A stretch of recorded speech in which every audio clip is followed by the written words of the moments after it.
Hey, what's up, everybody? This is a video I've wanted to make for a long time, and I just haven't been able to kind of get my thoughts together and sort of wrap my head around exactly what I wanted to say or how I wanted to say it. But through a series of really good conversations with some really good friends lately, I've kind of gotten to a place where I feel like I know how to at least start this particular journey. It's clearly a very stressful time in the world. And I have often found, just through conversations with other people, one of the best ways I think to try to just bring the overall stress level down a little bit and also just kind of help people feel better in general is by telling your own story, because we all have one. We all have reasons why we are the way that we are. And I think, too, our ability to share that with other people helps all of us realize, number one, that we're not alone. Like, it's not like everybody else in the world is doing amazing and you're the one person who's doing crappy. Like, no.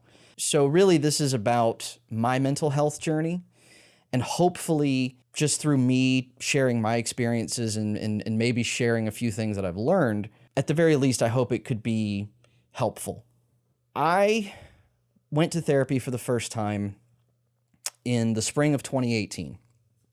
And the reason that I did, shortly before then, I had gotten it in my head, I had convinced myself that I was going to get esophageal cancer and that I was going to die. Now, how did I get that in my head? There's a couple reasons. One, I've had acid reflux for as long as I can remember. But for a long time, I didn't do anything about it. You know, I didn't even know that acid reflux was a thing or was like a bad thing until I was probably well into my teens. And by the time I did get around to doing something about it, I was well into my 20s. So I remember going to the dentist. This must have been back in 2017. And, she was cleaning my teeth and she asked me, she's like, your enamel looks like it's really eroding. Do you have do you have acid reflux or something? I said, well, yeah, I've had it for a long time. And she's like, oh, well, you should get that checked. Like, if you don't get that checked, that can cause other problems. So that put the seed in my head, and it just started a downward spiral from there.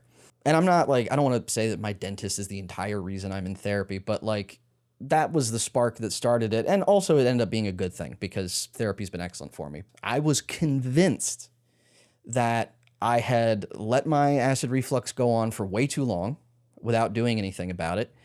I was convinced that I had already damaged my esophagus to a point that was beyond any kind of help.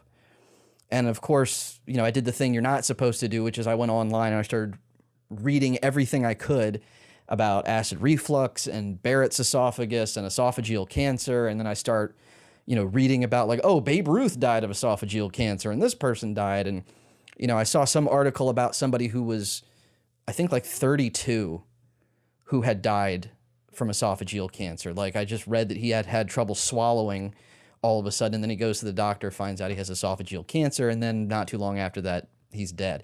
When I read that story about the guy who had trouble swallowing, all of a sudden I had trouble swallowing, or at least I thought I did. And at the time, I was 27 going on 28. And so I think all of that stuff just came together in this awful, dark cloud of shit.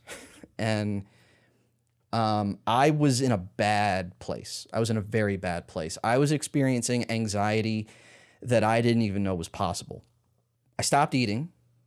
I lost 10 pounds in a little over a week because I couldn't keep anything down. I physically could not keep anything down.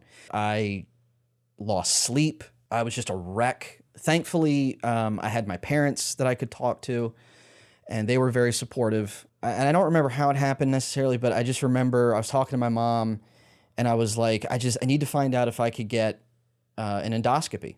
Which, for those who don't know, an endoscopy is they take a camera, they knock you out, they take a little camera, they stick it down your throat, and then they just look inside of you.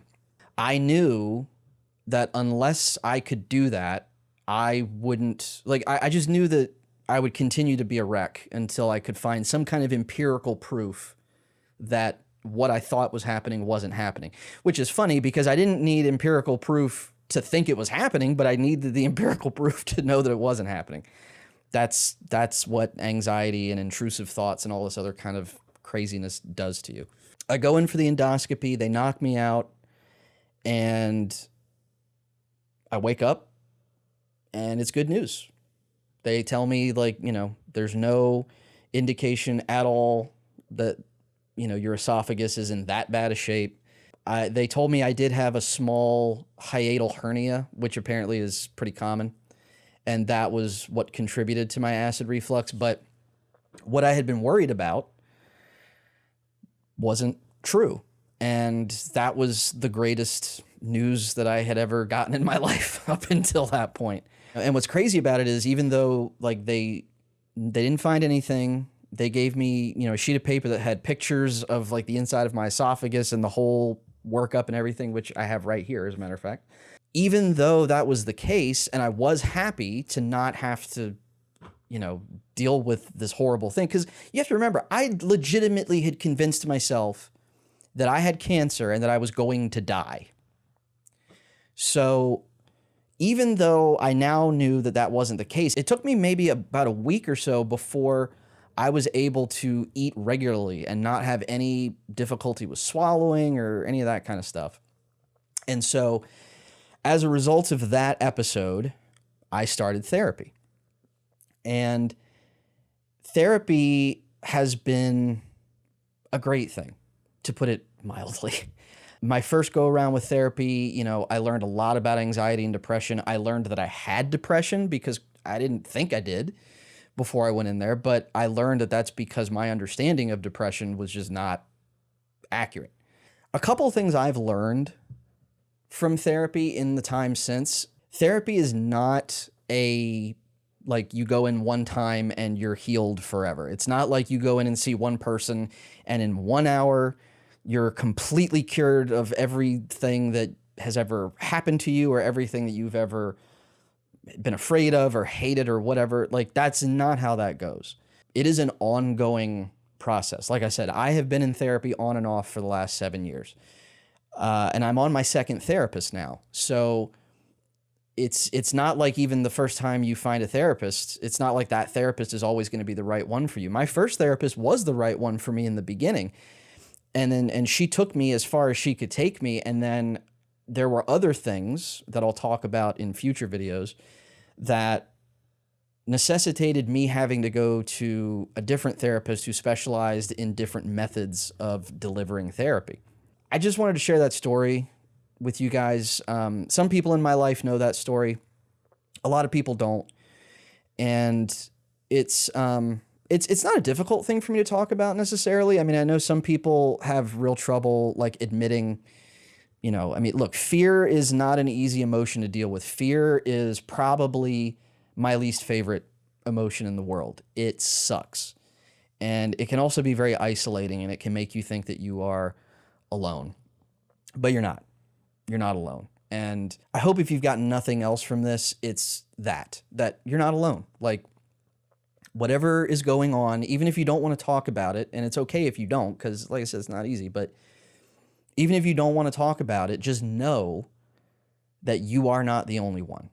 There are other people who have been through some wild stuff, and it's okay. It's okay to talk about it, and I think it's important to talk about it, because if there's one thing I've learned as I've gotten older, it is that the stuff that we keep to ourselves, sometimes it can ruin us, like me convincing myself I had cancer. It took me a few days before I could admit, even to my parents, who I'm lucky enough to have a relationship with them where I can talk to them about anything. But it took me even a few days to do that, because I was just like, this is crazy. Like, I'm crazy. This is crazy. People are going to think I'm, a nutbag or something like that. Which I was for a short period of time, but it wasn't without cause. It wasn't without something triggering it. And thankfully, therapy has given me the ability to better understand my triggers and, more importantly, to better deal with them. as awful as that experience was, and as much as I hope I don't ever go through something like that again, particularly, medical stuff freaks me out anyway, but as much as I hope I don't ever experience something like that again, I also am grateful that it happened, because it was the impetus for me going on this now 7-year-long journey of better understanding myself. And not only do I better understand myself after all this time, I feel like I have a better understanding of people as a whole, because I've learned how our minds work and why they work the way they work. But just remember, it's not like a one-time thing. It's not something you do once and it just fixes you forever. So don't go into it with that mindset. Go into it trying to be as open as humanly possible and understanding that these people are here to help you. And it's okay to need help. We all do. Part of the process is being able to get to a place where you can humble yourself to the point that you admit that you need help. And it's not easy. It isn't. But it's necessary. So even if you've never experienced something like that, whatever it is, whatever your thing is, whatever, even if it isn't something that extreme, if it's just, hey, this relationship is really difficult, or, this marriage, or whatever, like your job, or maybe you just feel like, in life you feel kind of directionless. You just don't feel like you know exactly what to do or anything. If you can, therapy is life-changing, man. It really is.